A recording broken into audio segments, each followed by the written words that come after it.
मैं बाल मुकुंद सिन्हा, आंगनबाड़ी का प्रदेश कार्यकारी अध्यक्ष झारखंड और ऑल इंडिया आंगनबाड़ी एम्प्लॉय संघ के राष्ट्रीय संयोजक।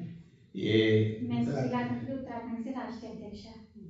मैं रामचंद्र पासवान और प्रदेश संयोजक झारखंड। सावित्री चौधरी राष्ट्रीय महासचिव उत्तर प्रदेश। मैं लक्ष्मी यादव राजस्थान से प्रदेश अध्यक्ष। मैं जानी अंसारी इसका संयोजक हूँ उत्तराखंड से।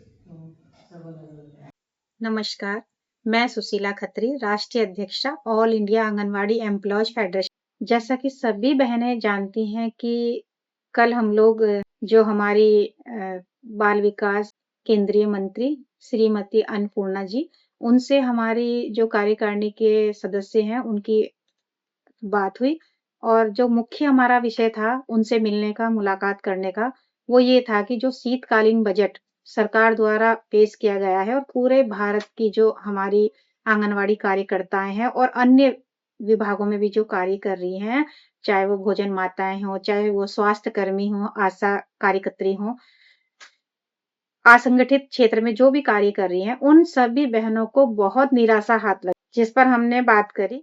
बड़ी जायज मांगे हैं इनकी और खुशी की बात ये है आप ऐसे क्षेत्र से आई हैं, मंत्री इस बात विभाग की बनी है कि आप अच्छी तरह से जानती हैं महिलाओं के दुख दर्द को, इन लोगों की कार्य प्रणाली को। आप यहाँ पहुँची हैं तो ये बड़ी उम्मीद के साथ आए हैं कि इनकी समस्याओं का हमारे संज्ञान में और इसको लेके हम लोग 2018 से अब तक भारत सरकार ने आंगनवाड़ी कार्यकर्तियों के मानदेय में कोई भी वृद्धि नहीं की है। इस पर हमारी चर्चा हुई माननीय मंत्री जी के पास।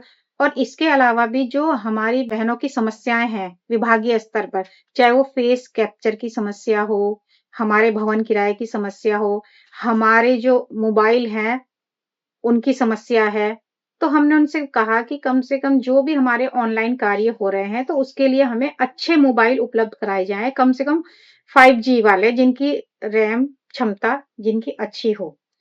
और इसके अलावा भी हमने काफी सारी चीजें डिस्कस करी हैं माननीय मंत्री जी के साथ में और आश्वासन हमें मिला है कि वो इस पर विचार कर रहे हैं। और इसके अलावा बहनों में ये बताना चाहूंगी कि आज हम लोग इस वक्त सुप्रीम कोर्ट में हैं। हमने जो अपने केस लड़ने के लिए जो वकील साहब नियुक्त करे हैं उनके चैम्बर में हम बैठे हैं, उनसे हमारी बात हुई और आज हमने जो पेपर वर्क थे, जितने भी पेपर हमारे पास उपलब्ध हुए, हमने आज माननीय जो सुप्रीम कोर्ट है वहां पे हमने ये दायर किए हैं और प्रक्रिया शुरू हो गई है। सरकारी कर्मचारी का दर्जा मिल जाए, यही मैंने सपना तो यही है कि इन लोगों का 3 स्टेट ने डिसीजन दे दिया ना, गुजरात हाई कोर्ट ने, राजस्थान ने और महाराष्ट्र ने। तो उन्होंने कह दिया कि वाकई में इन्हें 24,000 के लगभग कम से कम मिलना ही चाहिए। महाराष्ट्र का था क्या? हाँ, हो गया सबका। कि हम तो उनका डिसीजन हमने वकील साहब को दे दिया। अब उसी बेस पे ये आगे हमारी वो करेंगे। तो हम भी देखिए, महाराष्ट्र तो इसका फायदा तो पूरे भारत को मिलेगा ना। पूरे देखिए, मैं एक छोटी सी बात बताती हूँ। आप रहते कहाँ? इंडिया में? भारत में रहते हैं। तो झारखंड कहाँ है? इंडिया में। इंडिया में ही है। गुजरात कहाँ है? इंडिया में। जब काम करने वाली आंगनवाड़ी गुजरात में है, झारखंड में है, काम वो भी वही कर रही हैं जो झारखंड में है, काम वो भी वही कर रही है जो गुजरात में है। अगर गुजरात सरकार ने उनको एक प्रॉपर गाइडलाइन कर दी है कि भाई इनको इतना रेम्यूनरेशन मिलेगा, इतनी सैलरी मिलेगी, तो झारखंड वालों को क्यों नहीं? सभी जब हम भारत में है, सिर्फ स्टेट ही तो डिवाइड है ना। तो जब उनके लिए गाइडलाइन आ गई है तो हम वहां के लिए भी डिमांड करेंगे, हम दूसरी और स्टेट के लिए भी डिमांड करेंगे। हमारे लिए प्लस पॉइंट ये अच्छा हो गया कि जैसे कुछ स्टेट ने, जैसे आपने बताया भी गुजरात ने आदेश कर दिए हैं, तो वो हमारे लिए बहुत अच्छा पॉइंट हो गया, बहुत अच्छा बेस बन गया। और दूसरी सबसे बड़ी बात की, जो आपने ये इतनी बड़ी मेहनत की है ना, 20,000 लोग आपके साथ जुड़ गए हैं भाई, तो ये एक हमारे लिए मेजोरिटी वोट हो गया कि भाई हाँ, वो सब डिमांड कर रहे हैं। ऐसा नहीं है कि आप झारखंड के उत्तराधिकारी हैं, वहां पर 22 लाख आंगनवाड़ी पूरे भारत में, सबकी डिमांड यही है। तो ऐसा नहीं है ना कि आप सिर्फ उत्तराखंड के लिए, आप झारखंड के लिए वो कर रहे हो। हमारे पास देखो, हमारे पास 20,000 सिर्फ झारखंड से लोगों ने हमें अप्रोच किया है, जो चाहते हैं कि ये चीज हमें भी, हमारे लिए भी आए। तो वो आपके लिए और अच्छा है जो आपने ये इतना काम किया है। कम से कम 4.5 लाख तो उत्तर प्रदेश में ही है।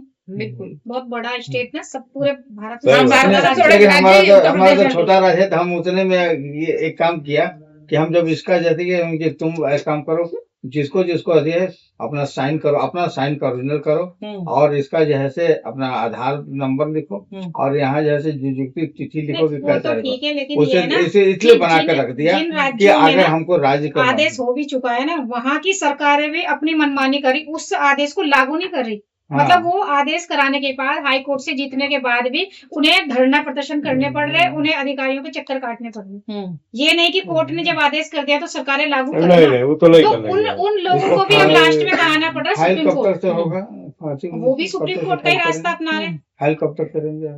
ये तो अभी देखिए, पहले तो ये पूरे सारे सारे पेपर डॉक्यूमेंट तैयार तैयार होंगे। होंगे, ऐसे हम जल्दबाजी में नहीं करेंगे।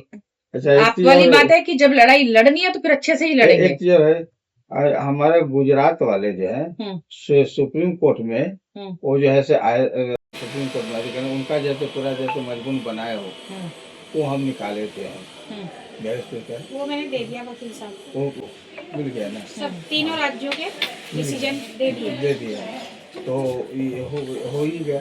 तो फिर आपके पास तो पूरा हो जाना। अब आप हमको डिग्री दिवा दो। वो तो देखिए हम पूरी कोशिश करेंगे ही, बहुत अच्छा रिजल्ट पूरा ही मिलेगा, जब करेंगे। मेहनत करे तो रिजल्ट भी अच्छा ही हाँ, मिलेगा। नहीं, लेकिन no हम doubt। शुरुआत तो हमने कर दी ना। हाँ, शुरुआत आपने कर दी है, देखिए अब करते हैं, इसके लिए हम पूरी कार्यवाही करेंगे। तो मैं आप सभी को ये कहना चाहूंगी कि इस लड़ाई में, ये हमारे हक और अधिकार की लड़ाई है, इसको हम सुप्रीम कोर्ट के माध्यम से लड़ने जा रहे हैं। तो सभी बहनें तन मन धन से इस लड़ाई में आप साथ देंगे, और मैं अन्य प्रदेशों की बहनों से भी इस बारे में चर्चा कर रही हूँ। कुछ प्रदेश इसके लिए सहमत हैं और सहयोग देने के लिए आगे आ रहे हैं, उनका मैं धन्यवाद करती हूँ। और आगे भी जो भी हमारे काम होंगे संगठन के, तो मैं ये चाहूंगी कि सभी जिला अध्यक्ष, सभी ब्लॉक अध्यक्ष बैठक करें और इस विषय में ज्यादा से ज्यादा प्रचार प्रसार करें। बहनों के प्रपत्र जो हमें चाहिए, वकील साहब की फीस हमें चाहिए, तो इन सब कार्यों के लिए आप लोग एकजुट हो जाएं। और बार बार मैं आप लोगों से निवेदन करती आ रही हूँ कि अब आपको संगठनों की लड़ाई छोड़नी पड़ेगी और अपने हक और अधिकार के लिए सभी महिलाओं को एकजुट होना पड़ेगा और आगे आना पड़ेगा। इन्हीं शब्दों के साथ मैं आपका धन्यवाद करती हूँ।